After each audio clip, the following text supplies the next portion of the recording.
y'all getting ready to see the knives be pulled out of pocketbooks and the mean girl and the mean boy clique come out with claws showing. Okay, Dave, bring on the next Lieutenant Governor of Georgia, Miss Takosha Swan. Hey, girl.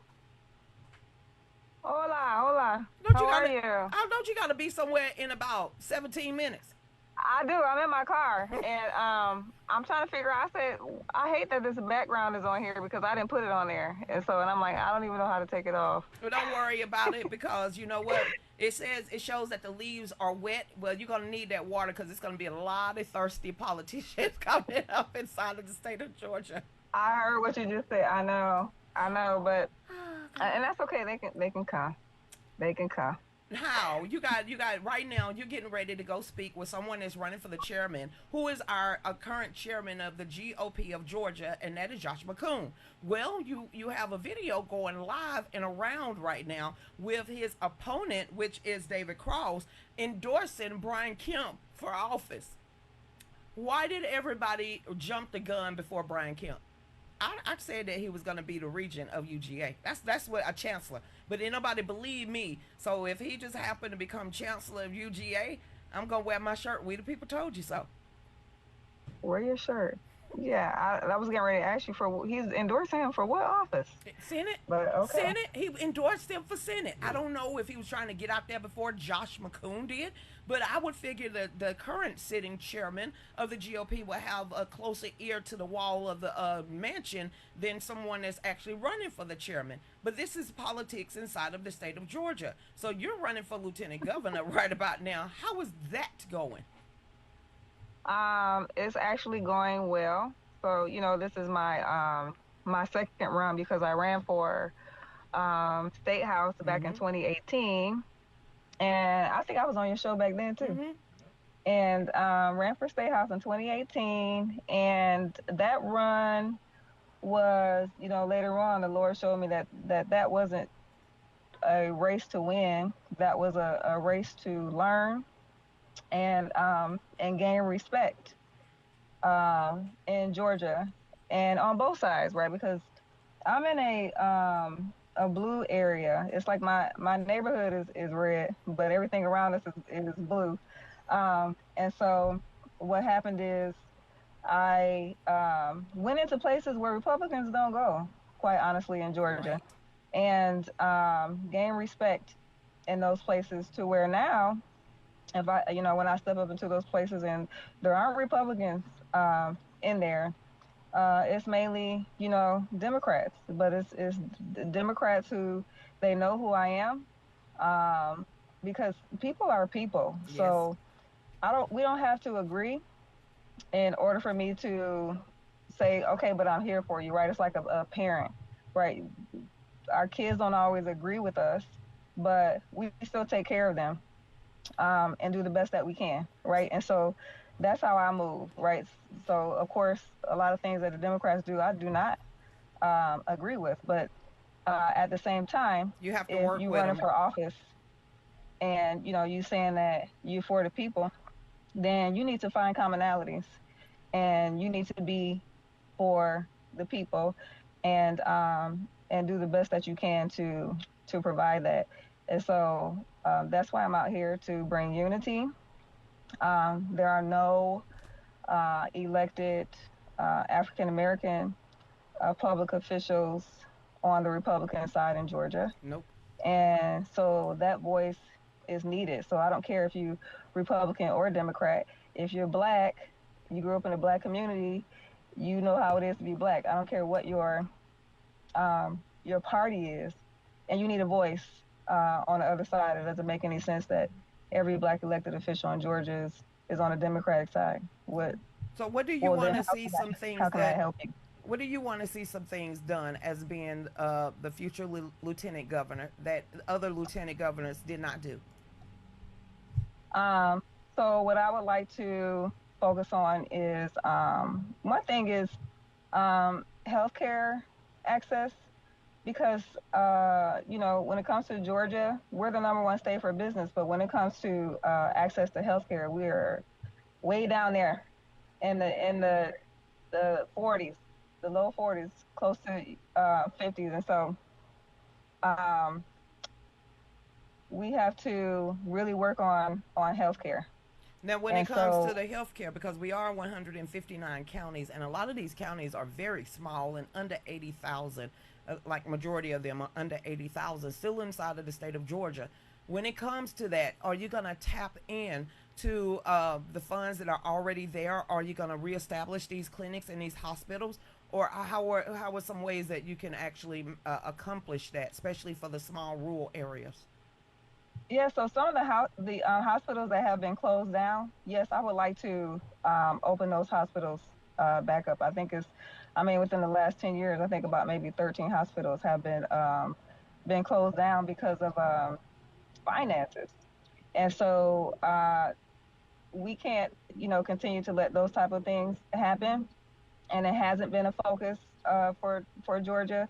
And so that's something that I really want to focus on in opening up those hospitals and providing clinics in the rural areas, because I'm learning in the rural areas that they don't really want big hospitals in No. those areas. They want to stay small.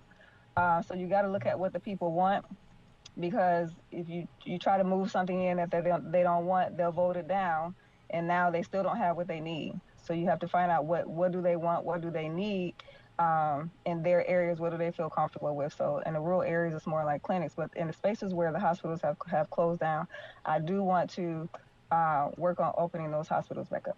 Now, a lot of people don't know this, but you are a veteran. Not only are you a veteran, you was appointed by the governor, Governor Kemp, to different positions inside of the state of Georgia, especially when it comes to being veteran. Veteran. Now that we have Doug Collins as the Secretary of the VA, and that is a Georgia grown, and how do you feel working alongside with the VA as being Lieutenant Governor office to help the veterans out even more in the state of Georgia? I am looking forward to doing more for the veterans in Georgia. So yes, Governor Kemp appointed me in 2019. And actually, while Governor Kemp was running, many times when his campaign when they were doing things for veterans, they would call me and I would come to support him before he became governor. When he did his first press conference, as a matter of fact, for veterans, and he was talking about taking some taxes off of the retirement pay for veterans. I stood right there with him, and ended up getting appointed in 2019. That was not planned. By the way, one of my colleagues called me and said that a position became open. Now, I was just learning everything. I didn't know about boards and all of that during the time. And so, but God worked that out. God set all of that up to where I was there with him, supporting him for veterans, and that position came open, and my resume came across his desk. I'm happy that he was able to see a resume from someone that had actually been out there supporting him, during that time. And so he appointed me for a 7-year term, and I have now served 6 years of that term on the state board for veterans with the Georgia Department of Veteran Service. And so, of course, we work with the VA as well in this position. But as Lieutenant Governor, I'm even more excited about making veterans a priority. And that's something that the veterans can count on when it comes to me. I will make veterans a priority. I will make sure that the veterans have what they need. It's time for the veterans to be a priority here in Georgia, and I will make sure that that happens. Okay, as being what is some two more things, because I know you got to get in there to a meeting in Conyers. She's in Conyers Day. She didn't even tell us she was coming to Conyers. She just in Conyers. Okay, you gotta you got a meeting starting at 6 o'clock. Give us two quick things as being the next lieutenant governor that you want to see pass or help see pass as being okay, go ahead. I don't know what question that was. Give us two different So, policies you want to see implemented inside the state of Georgia. okay, so I want statewide education reform, right? So I think that school choice is um, it is helping, in reference to, helping our kids to get a better education, but we don't want to leave other schools behind and take all the resources from other schools, because then that is not good for the whole state.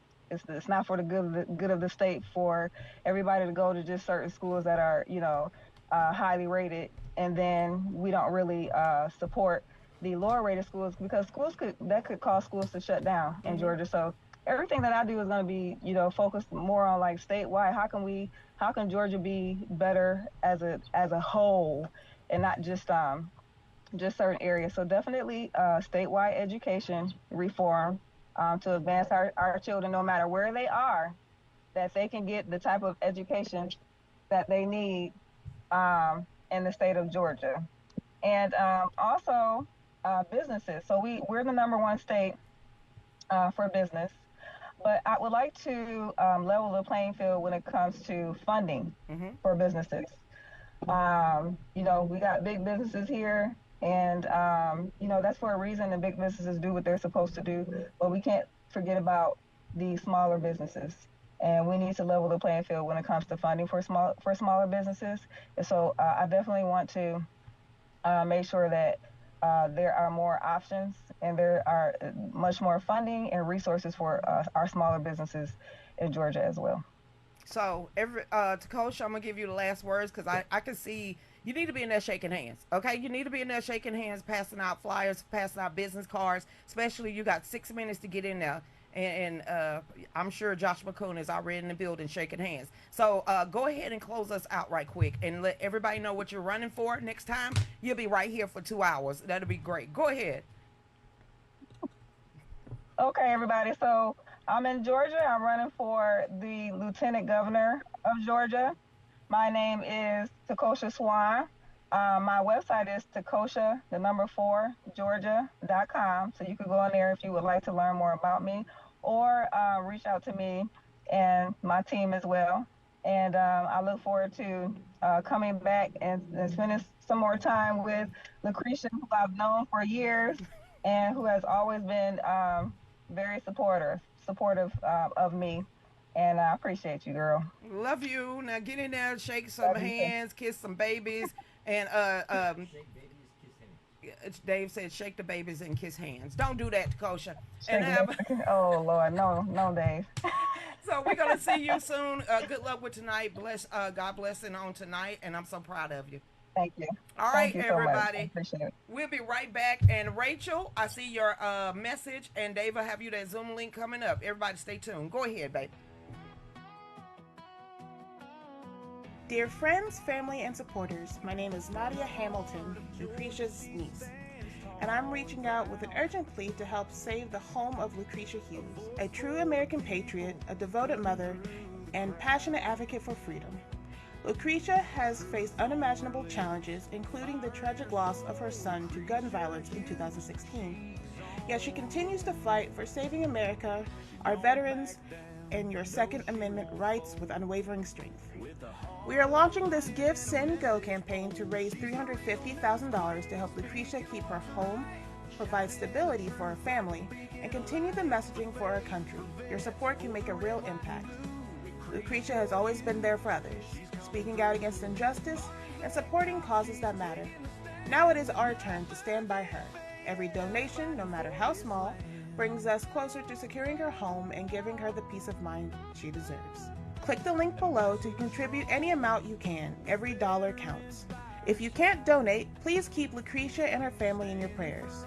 Spread the word by sharing this campaign on social media, with friends, and in your community. The more people who see this, the closer we get to our goal. Thank you for rallying around Lucretia in her time of need. Together, we can keep her home and continue her powerful work. Let's show her she's not alone in this fight.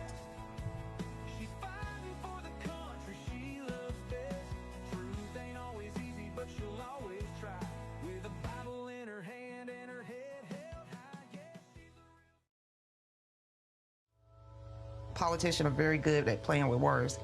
They always talk about gun control. How about right control?